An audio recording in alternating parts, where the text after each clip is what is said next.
کیا آپ رزق کی وجہ سے پریشان ہیں؟ کیا آپ پریشان ہیں کہ آپ کے پاس جاب نہیں ہے؟ کیا آپ پریشان ہیں کہ آپ کے پاس کاروبار نہیں ہے؟ کیا آپ پریشان ہیں کہ آپ کی جیب پیسوں سے خالی رہتی ہے؟ کیا آپ پریشان ہیں کہ آپ کے گھر میں اناج کم ہے؟ کیا آپ پریشان ہیں کہ آپ کا بجلی کا بل زیادہ آ گیا ہے اور آپ کی انکم کم ہے؟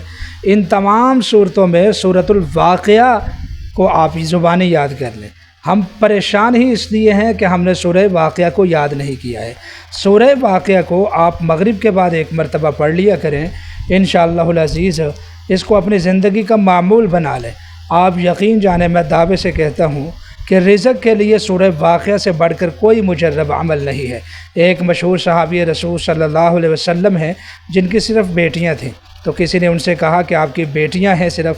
انہوں نے کہا کہ مجھے کوئی پریشانی نہیں ہے، میری بیٹیاں بھوک کی وجہ سے کبھی پریشان نہیں ہوں گی، رزق کی وجہ سے کبھی پریشان نہیں ہوں گی، کیونکہ میں نے ان کو سورہ واقعہ زبانی یاد کروائی ہے۔